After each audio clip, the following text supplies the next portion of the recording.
dust emissions. It's going to have biological resource impacts because they're going to be tearing the hell out of a whole lot of habitat. So each one of those areas are potentially affected by this one aspect of the project. So they better describe what they're going to do. And that really belongs in section 2, the project description, where they talk about what they're going to do. And someplace in the air quality analysis, if you look at it, they may actually tell you how many cubic yards of earth they're going to be moving, because that's how their air quality modeling is based. But you know, if you look in the section on biological habitat and they don't talk about moving that much dirt, then you can say, well, wait a minute, you know, so you might need to force them to bring this all together. You might need to be a watchdog to make sure that that huge project aspect of this project is being adequately described, and that it's being, the impacts of it are being considered all the way through the EIR. So they should talk about it. It's someone who hasn't asked a question yet, Bill, sorry. And then, yeah, Hubbard, the film guy.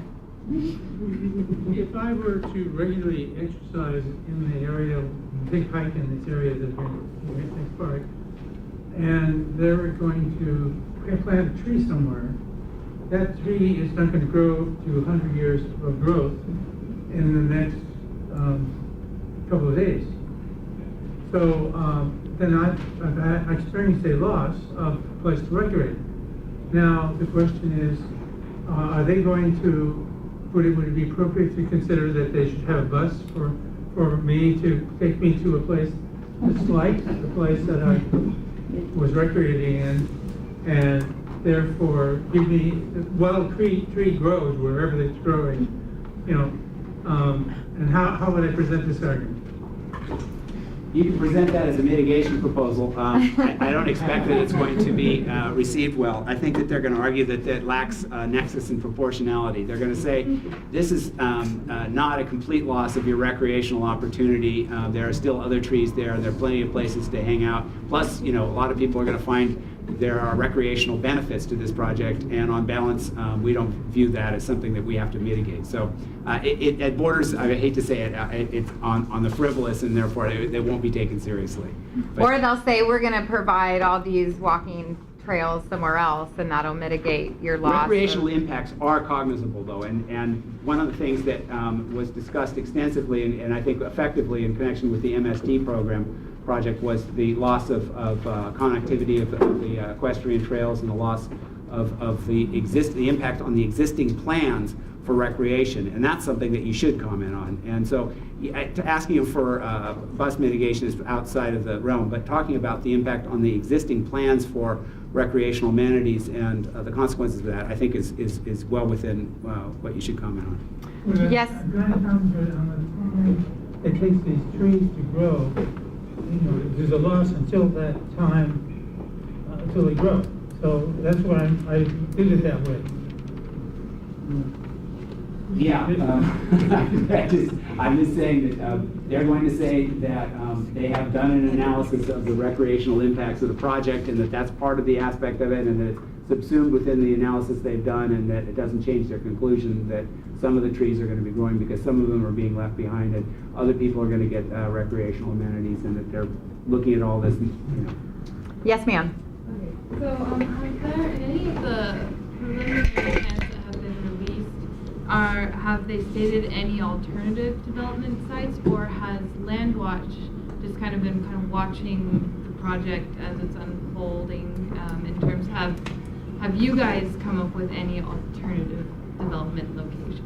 Yeah, so we did not take a close look at the administrative draft that was leaked, because the way we see it, the draft environmental impact report is what we're going to review. That's the document that's going to be reviewed.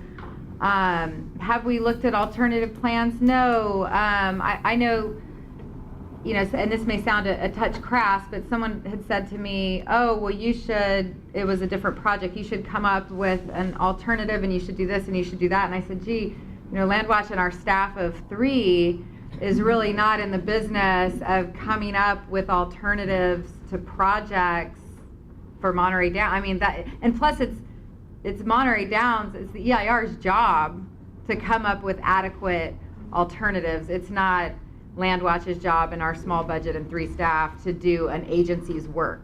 Sometimes we're stuck. But they may or may not provide those alternatives based Yeah. on the objectives. Right, and I think what Janet might be about to say, LandWatch did work with a group of community members. Is this what you were going to talk? Okay, no, sorry, go ahead. Well, Farini Ranch is a good example where we said you should look at an alternative for clustering. And that was a broad general statement as an alternative analysis. And clearly a clustered development has less impact than sprawling all over the hills. So to the extent that we will make general comments in response to the EIR or the alternatives analysis about, you need to look at, an alternative that does X, Y, Z, we will comment, but we wouldn't sit down and do a map or do a detailed plan. But I want to comment that sometimes environmental organizations do in fact sponsor an alternative, and it's not outside the realm of possibility that some of the community groups that are going to be taking an active role opposing this project may decide to make a proposal for an alternative.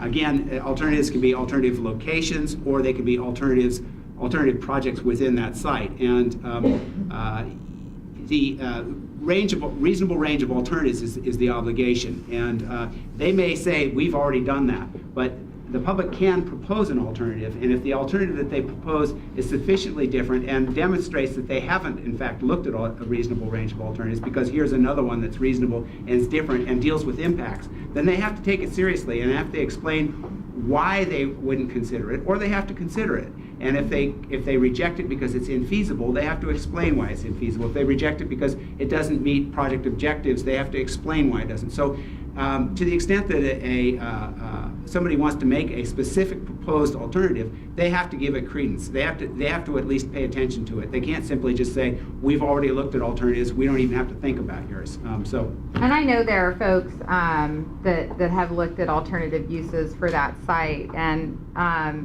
they should be proposed.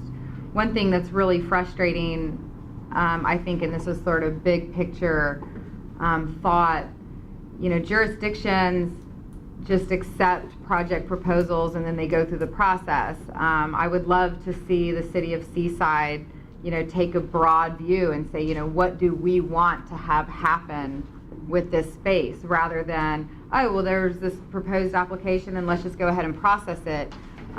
Jurisdictions should take a broader view and say, what do we want, from this land? What does the community want?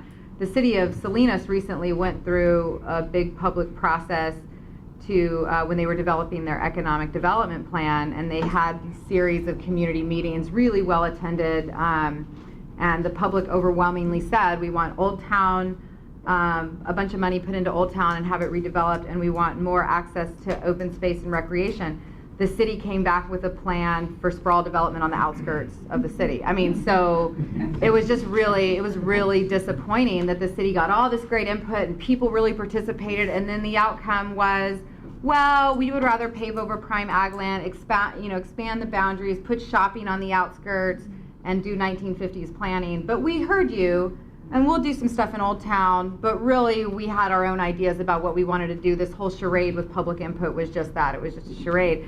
I would really like to see the city of Seaside do something awesome, and really include the community, not just process this application, which is what they're doing, unfortunately. But again, this is where the project objective becomes so important. If the project objective is to build a horse racing track, then your alternative has to include that.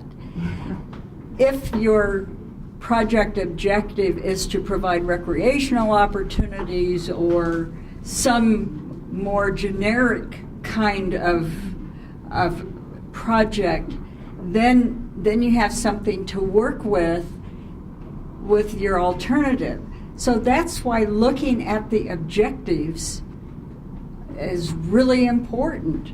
You've got to make sure that those objectives are broad enough so that you can come up with a realistic alternative.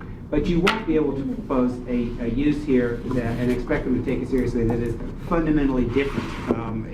This proposal is going to be for a residential project with some commercial, some hotel, and some recreational components. If you come up with a proposal that doesn't include most of those things, they simply will say, you're talking about a different project, and that's not something we have to look at. That doesn't meet enough objectives. So if you're going to take the effort to come up with a different project as an alternative, you should make sure that you meet enough of the objectives so that it gets taken seriously. So on that note, I'm sorry, it's 8:45, and I know it takes us a while to get out of here as well, and I really want to make sure John doesn't fall asleep on the way to San Francisco. I really want to thank everyone for coming.